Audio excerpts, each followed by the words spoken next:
organization called the Wellness Champions, and what we do is we go into different corporations and businesses and talk to realtors also about different health topics. And what we do is a quick Well 10 talk, which is a 10-minute talk on different health and wellness topics. So today we're going to boldly step out, challenge your way of thinking on what better health and wellness is without you having to have a health crisis to be challenged. In today's society, most of our health decisions are made on a reactive basis. We have to go to the emergency room to be like, you know what, I need to make some healthier decisions, or my clothes aren't fitting anymore, so I need to make some more health changes, right? So today we'll get you more proactive instead of reactive and totally avoid the emergency room to help you make these better healthy decisions. Currently, most people are on this path, right? The go to the hospital, surgeries, reactive, right? So today we're going to create a pivot point, shift you 20, 25 degrees, get you on a better path, a healthier path today. So today's topic's on stress. And so stress is known as the silent killer, right? Has anyone heard that term before? Stress is linked to the number one cause of death, heart disease. Stress is the catalyst because people can live with high blood pressure, high HDL, high cholesterol, but when they're living a stressful life, they become a ticking time bomb. So, like I said, heart disease is the number one killer, right? Did you know actually more females are affected than males? Yeah, it used to be thought of as a male-dominated disease, but now it's actually more deaths from females. It's the number one killer, like I said, and number 2 through 7 killers combined don't even equal heart disease. And that includes your cancers, your strokes, all that don't even equal heart disease. So some signs and symptoms of heart disease, you got your less severe, which are like your insomnias, your irritabilities, headaches, but I'd say there's a different underlying cause, and appetite changes. And with appetite changes, it happens in 2 different ways. The one everyone hopes for, which is decrease in appetite, right? So they don't eat as much. But actually what happens more likely is the increase in appetite. You get your sugar cravings, your chocolates, that kind of stuff. And then your more severe symptoms are your chest pains, your depression, shingles. These are where you really need to go see your primary care physician. A good litmus test on all of these is just ask your spouse if you're stressed. So, like I said, you can live with the high blood pressure, high HDL, high cholesterol, but the good thing about all that is they're all can be lowered naturally. There's things you can do that can help prevent you from having these. And it forms a little health pyramid, I like to call it. It's got physical, emotional, and chemical. And when these 3 are nice and balanced, you're considered healthy. But if you're high in one of these, you're considered unhealthy.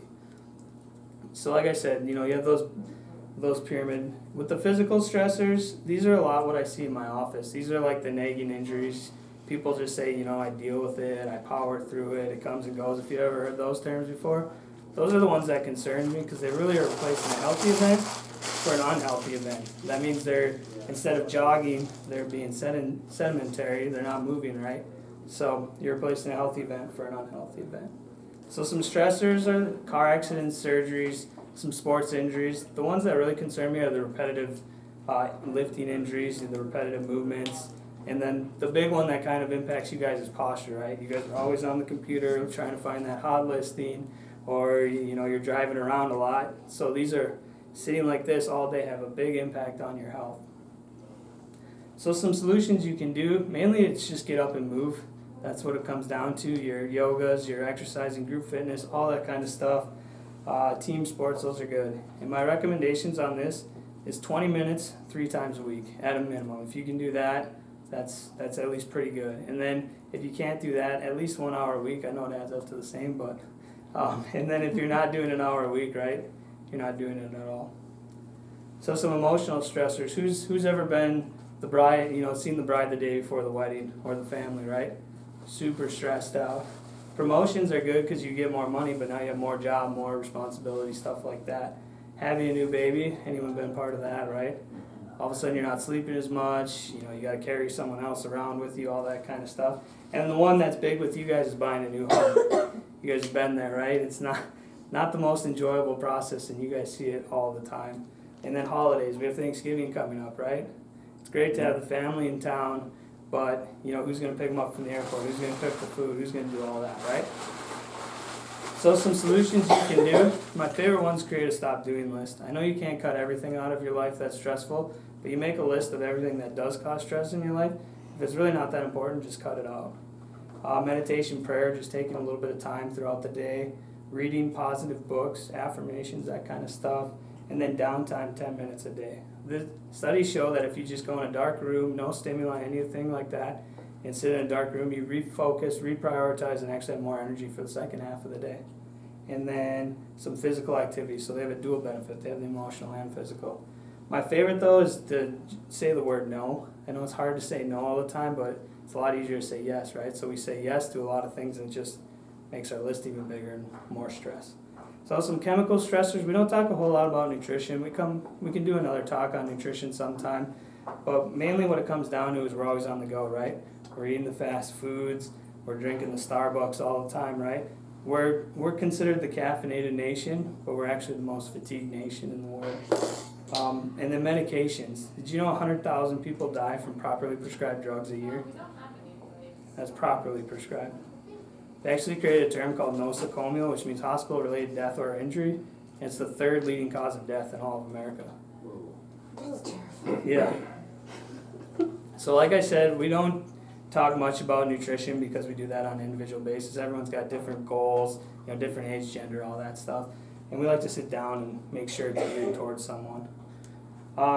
So the 5 factors of health, what I'm trying to get you to think, it isn't the seed but the soil. And the seed is germs and you're the soil. So if you're healthy, you're not going to get sick from these germs. I mean, germs aren't going anywhere, right? And everyone's seen a calendar. Have you ever noticed, though, that they actually don't have flu season marked on a calendar? But everyone's heard of flu season, right? This is when most people are in similar states, and then the germ impacts them because they're not living a healthy lifestyle, and then a lot of people get sick during the same type of period.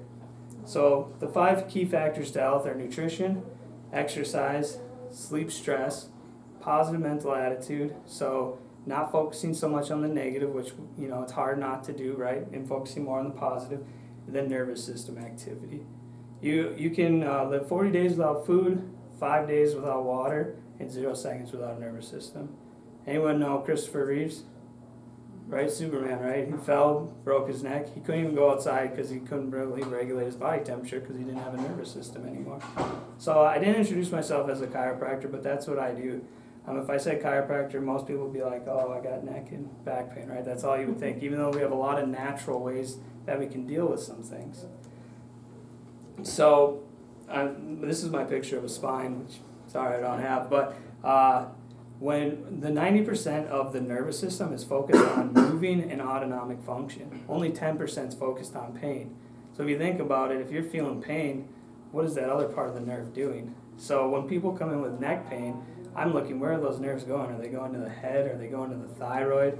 If it's like mid-back pain, I'm thinking, is it going to the heart, the lungs, stomach, acid reflux, that kind of stuff? Or if they come in with low back pain, I'm thinking constipation or infertility, that kind of stuff. So what I quickly want to do is talk about a charity we work with. We work with the Emergency Ministry.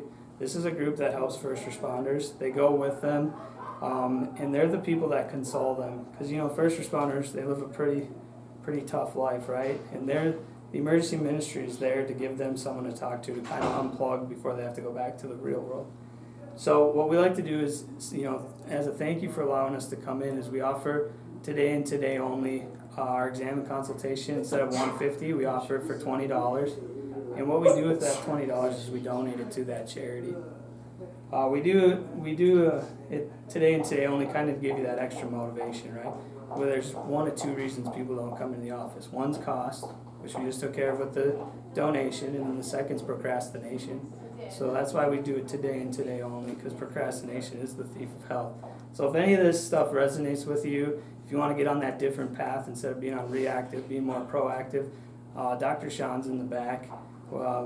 He's there. We're very flexible with time. We have a 2-week scheduling window that we set up. Just take your best guess. We're very flexible in moving that. It's easier to reschedule an appointment than to back into an appointment, right? So, I'd love to see any of you guys in the office, and thanks for having us come do a quick little talk for you guys. Thank you. Thanks. And thank you for lunch. Yeah, you're welcome.